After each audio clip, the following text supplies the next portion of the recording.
Queridos, nós vamos ser muito breve numa pequena palavra aqui, mas eu creio que tem um sentido precioso para a nossa vida. O tema da palavra é tempo diferente, mudança constante. Amém? Você pode repetir comigo? Tempo diferente, mudança constante. Então, queridos, nós estamos num tempo diferente. Vocês concordam com a gente? Um tempo que vai exigir de nós uma capacidade de adaptação, de reconhecimento de Deus, de entender a voz de Deus no meio de tantas vozes. Nós estamos vivendo o tempo do imprevisível, muitas vezes, aos nossos olhos, do imprevisto, né? E essa realidade, ela não é fácil para ninguém, né? Não é fácil para ninguém. Mas olha só, para caminhar com Jesus, com Cristo, nós precisamos aprender a criar vínculos, às vezes, tão profundos, que isso vai superar o nosso medo, às vezes, de desanimar, de fracassar. Então, queridos, nós temos que aprender a viver o tempo estabelecido por Deus e respirar a confiança. Se o tempo muda, nós também nos adaptamos, sem perder o que nós já conquistamos com o Senhor. Se nós conquistamos alguma coisa com o Senhor, nós precisamos, nesse tempo, preservar isso. Talvez muita gente, queridos, infelizmente já perdeu algumas coisas que tinha conquistado. Mas eu estou dizendo para você hoje que aquilo que nós já alcançamos no Senhor precisa ser preservado. Amém? E olha só, o apóstolo Paulo fala isso em Filipenses capítulo 3, verso 12. Ele diz assim: não que eu o tenha já recebido ou tenha já obtido a perfeição, mas prossigo para conquistar aquilo para o que também fui conquistado por Cristo Jesus. Não que eu já tenha conquistado tudo em Jesus, mas aquilo que eu tenho, né? Mas aquilo que eu tenho, eu preciso preservar, porque eu também fui conquistado por Jesus. Amém, queridos? Então nós, às vezes mudar para a gente é simplesmente deixar de desistir das coisas de Deus. Às vezes mudar é isso. Algumas coisas, queridos, estão acontecendo no nosso tempo, nós precisamos ser sensíveis à voz de Deus. Os jornais são importantes, sim ou não? São importantes. As notícias são importantes? São importantes. Mas a principal notícia que nós precisamos nos atentar é para as notícias que estão na Bíblia, na Palavra de Deus. Porque Ele tem tudo de notícia. A única diferença é que nós não entendemos o tempo de quando vai acontecer. Nós muitas vezes não esperávamos os imprevistos, mas a palavra já dizia que iria acontecer. Amém? Então, veja bem, aquela inconstância que havia no nosso coração, é tempo dela ser corrigida. Aquele medo de se aproximar profundamente de Deus é tempo de ser corrigido. Porque não há mais tempo para duvidar, não há mais tempo para se questionar a respeito das coisas de Deus. O tempo agora é de voltar ao primeiro amor e nunca mais sair. Amém? Voltar ao primeiro amor e nunca mais sair. E todos nós precisamos entender o que é o primeiro amor. O que é o primeiro amor, querido? O primeiro amor, quando uma criança nasce e ela vê o rosto da mãe dela ali na maternidade, ela está vendo, na verdade, o rosto do seu primeiro... Seu primeiro o quê? Seu primeiro amor. No mundo espiritual, quando nós nascemos para Jesus, quando Ele nos criou e nosso espírito olhou para Ele, nós nos deparamos com o nosso primeiro amor. Amém? Então, Ele é o nosso primeiro amor. Então, Ele é alguém que nós jamais podemos nos afastar. que nós jamais podemos esquecê-lo. E eu dou glória a Deus, graças a Deus, que nós estamos aqui hoje. Que nós estamos aqui hoje. Que a nossa voz ainda pode ser ouvida. Enquanto ela pode ser ouvida, nós podemos proclamar Jesus. Agora é o momento de peneiramento. É o momento que Deus permitiu o peneiramento sobre toda a humanidade. Isso é tremendo, é maravilhoso.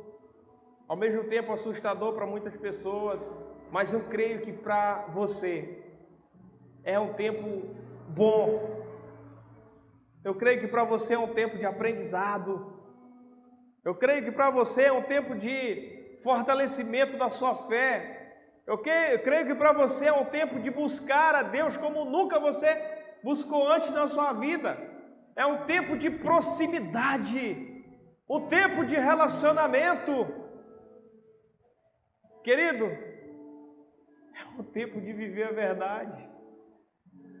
As coisas superficiais, elas estão ficando para trás. A palha está sendo queimada. E somente aquilo que serve vai continuar para Deus. Amém, querido? Não estou falando isso de morte e vida, estou falando isso de salvação. Reino de Deus. É o tempo de nós acordarmos para Jesus, para a sua realidade. Ele nunca nos prometeu uma vida pacífica demais, uma vida que não tivesse sofrimento nem dor, mas Ele nos prometeu uma vida de confiança, que à medida que nós estabelecemos a confiança nele, nós seremos totalmente supridos nas nossas emoções, nos nossos sentimentos. Nós não seremos abalados por aquilo que o mundo tem soprado nos nossos ouvidos. Amém? Ainda não acabou. O tempo de Deus, Ele está apenas começando para a nossa vida. Amém? Então, se hoje nós temos oportunidade, tantas pessoas já morreram, né? Nesse tempo agora, regresso, mas nós estamos vivos. De alguma forma, Deus tem tido misericórdia de nós, os vivos. Não significa que Ele não teve dos que morreram, mas nada, nenhuma folha cai do céu sem que haja propósito. Estava conversando com meu irmão Wagner esses dias, é algo que Deus colocou no meu coração, vindo para cá. De terça a sexta-feira eu estou aqui, irmãos, para a gente orar, para a gente conversar. Mesmo de longe, não tem problema, tá? Apareça aqui. Tem sido muito precioso. Algumas coisas Deus tem falado aqui. Quando a passividade, a liberdade, ela não tem poder de nos unir, quando isso não acontece, a dor, ela tem a capacidade de impor isso em nós. É verdade ou não é? Eu falo isso por experiência própria. Quando alguém morre na família, todos se juntam. Pessoas que nunca se falavam, talvez, mas são da mesma família, não interessa. Se juntam diante da dor, não é verdade? Mas só que nós tínhamos todo aquele tempo para trás que a gente podia ligar para a pessoa, conversar com a pessoa, saber como estava, cuidar, amar, e talvez nem todos fizeram o que era para ser feito. Mas no momento da dor, todos se reúnem. Todos choram. Não existem forte para o momento da perda, não é verdade? Queridos, o Senhor está peneirando a nossa vida e Ele está nos juntando. Quantas vezes nós clamamos aqui por unidade, por um espírito de unidade, e nós continuamos declarando porque Deus quer implantar isso sobre a terra, a começar pelas nossas famílias. A nossa família, querido, existe um tratamento, Deus me tem colocado sobre isso um tratamento.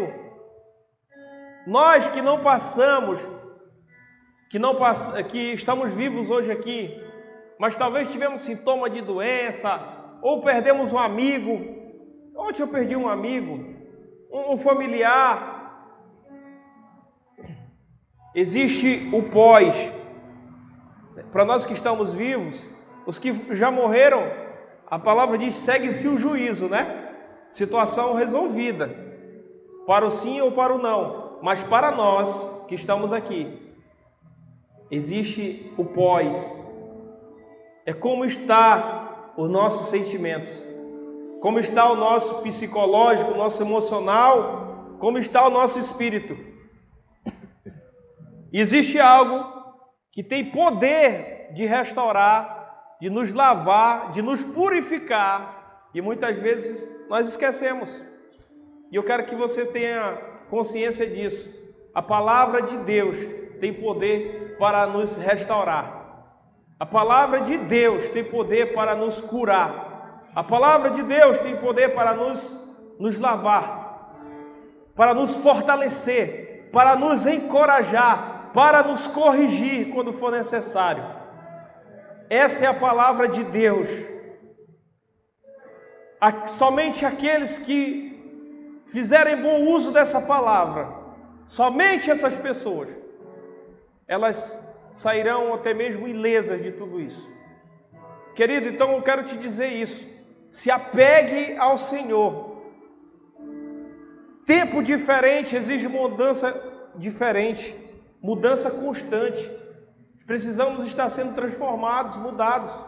Nós não podemos mais ficar esperando que, Senhor, que volte logo o culto para mim todo domingo para a igreja. Senhor, que volte logo para mim toda quarta ou quinta-feira para a célula. Queridos, isso é tentar dizer para Deus, Senhor, ainda não serviu isso que o Senhor mandou. Ainda não serviu. Irmãos, o Senhor está causando uma grande turbulência sobre a terra, para que depois dessa turbulência venha o maior avivamento já vivido na história. É momento de nos arrependermos das nossas falhas. É o momento de nós praticarmos coisas que nós deixamos lá atrás. Não importa se nós somos novos ou velhos, não interessa. Em Jesus nós somos iguais para Ele. Isaías 43, verso 4 diz assim: visto que foste precioso aos meus olhos, digno de honra, e eu te amei, darei homens por ti e os povos pela tua vida. Certamente, irmãos, muitos passarão por essa vida experimentar esse amor profundo de Deus. Mas Deus nos colocou aqui hoje para experimentarmos esse amor em nós. Um Deus que diz assim: porque eu te amei, eu sou capaz de dar nações pela tua vida. Porque eu te amei, porque eu te amo, eu sou capaz de dar vidas, de dar homens por causa de você. Para que o propósito de Deus se cumpra na sua vida, o Senhor está disposto a fazer tudo. E nós também precisamos estar dispostos para experimentar esse amor na nossa vida, querido. Então, as coisas vão exigir de nós uma adaptação que ela começa de dentro para fora, do nosso coração. As nossas atitudes, nossos pensamentos precisam ser mudadas de acordo com a palavra. A palavra precisa permear dentro de nós, encharcar o nosso coração todas as manhãs. Todas as manhãs. Eu estou escrevendo uma carta lá em casa, chama-se uma carta aberta, a cura para o pós-Covid-19. Foi exatamente isso que Deus me mostrou a respeito do que está por vir e dificuldades que nós vamos precisar superar através da palavra. Muitos recorrerão a remédios para doenças mentais. Muitos estão tirando a sua própria vida. A depressão está absurdamente crescendo devido a tudo isso. Mas o remédio está aqui. Jesus é o remédio. Amém? Jesus é o remédio. E você é o portador desse remédio. Você está com o seu coração cheio dessas ampolas de Jesus. Põe a mão no seu coração. O seu coração aí está cheio de ampola, aquelas ampolas de Jesus, para você chegar nas pessoas. Jesus está te curando. Jesus está te curando. Existem relatos de pessoas que hoje passaram por um momento difícil na área da saúde. Já venceram, mas agora elas entenderam algo, elas não querem mais viver. O que falta?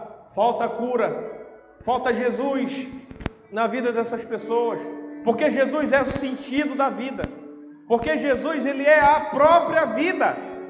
Ele diz: eu sou o caminho, a verdade e a vida. Eu sou a vida, eu dou a vida, eu tiro vida e eu coloco vida. Eu sopro vida. Jesus é Ele que faz isso, querido. Se nós entendêssemos essa grandeza, nós vamos sair daqui sorrindo, amém? Porque Jesus está nos dando essa responsabilidade de injetar vida nas pessoas, lá na nossa casa. Começa pela nossa casa, e da nossa casa vai para aquilo que nós conhecemos. Ah, eu não posso ir, mas você tem um celular. Deus te deu uma ferramenta. Deus não nos deixou sem contato. Nosso contato só foi físico. Mas você tem um celular. Alimente as pessoas que você tem os contatos, né? Não com corrente, não com não sei o quê, mas com a revelação de Deus. Que Deus vai te mostrar essas coisas. Amém, querido? Olha só, eu já estou encerrando aqui. Na África, existe uma filosofia chamada Ubuntu. Ubuntu. Alguém já ouviu falar? Ubuntu. Um pesquisador estava lá fazendo um trabalho, um arqueólogo.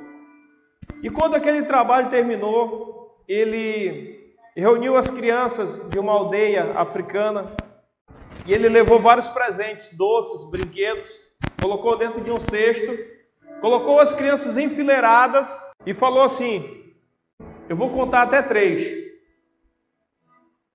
E quando eu contar até 3, vocês vão correr para aquele cesto e pegar. Os que chegarem primeiro é que vão pegar. Aí ele contou até 3. Quando ele falou valendo, nenhuma criança saiu do lugar. Aí ele ficou confuso e perguntou o que aconteceu. E uma criança falou para ele: Ubuntu. E ele foi procurar saber o que significava esse termo Ubuntu. E significava exatamente que nós não ficaríamos felizes se alguns conseguissem chegar lá, pegar os brinquedos e os doces, e outros ficassem sem nada. Você entendeu? As crianças não ficariam felizes com isso. Então, Ubuntu significa sou o que sou pelo que nós somos. Pelo que nós somos. Nós estamos todos no mesmo barco aqui nessa vida. Nós estamos todos na mesma embarcação. Então, a sua vitória, o seu sucesso é o de todos nós. A sua tristeza também é de todos nós. Nós caminhamos juntos. Nós fazemos parte desse Ubuntu. Amém? Amém, querido? Olha só, a mudança para tempos difíceis, ela não é uma escolha, ela é uma necessidade. A mudança não é escolha, é necessidade. Tempos difíceis produzem pessoas fortes e essa força só pode vir se seguirmos o padrão de Jesus. Se estivermos dispostos a mudar constantemente pensamentos e atitudes que nos movem, certamente Jesus fará uma grande obra em nós, através do Espírito Santo, que deseja operar em nós. Atos dos Apóstolos, capítulo 2, verso 44. Os que criam mantinham-se unidos e tinham tudo em comum. Queridos, nós sabemos que estamos vivendo um tempo nunca visto antes. Mas mesmo na dificuldade, o Senhor não separou o seu Espírito de nós. O seu Espírito continua acessível. A sua palavra continua acessível. Agora você imagina quantos países estão hoje sofrendo tudo isso, sem consolo da palavra, sem o consolo do Espírito Santo. Você imagina? Do Espírito Santo até que eu acredito que exista, mas ele não tem a palavra. Então é uma confusão porque eles não sabem. Somente a misericórdia do Senhor para continuar mantendo essas pessoas. Mas nós estamos aqui e nós temos recursos. Nós temos a palavra na nossa casa. Nós temos os celulares com internet para transmitir, para comunicar com as pessoas, para ajudar aqueles que estão precisando. Nós temos um culto para 10 pessoas. Amém? Então o Senhor não nos deixou sem nada. O Senhor está simplesmente nos ensinando o valor da mudança constante. Amém, queridos? E quando nós sairmos de tudo isso, talvez voltar um dia a uma certa normalidade, não nos esqueçamos de correr para Jesus numa carreira intensa e verdadeira. Uma carreira intensa e verdadeira. Para que ao final de tudo, não recaia sobre nós arrependimento daquilo que não fizemos para Jesus. Aleluia! Amém? Se coloque de pé em nome de Jesus.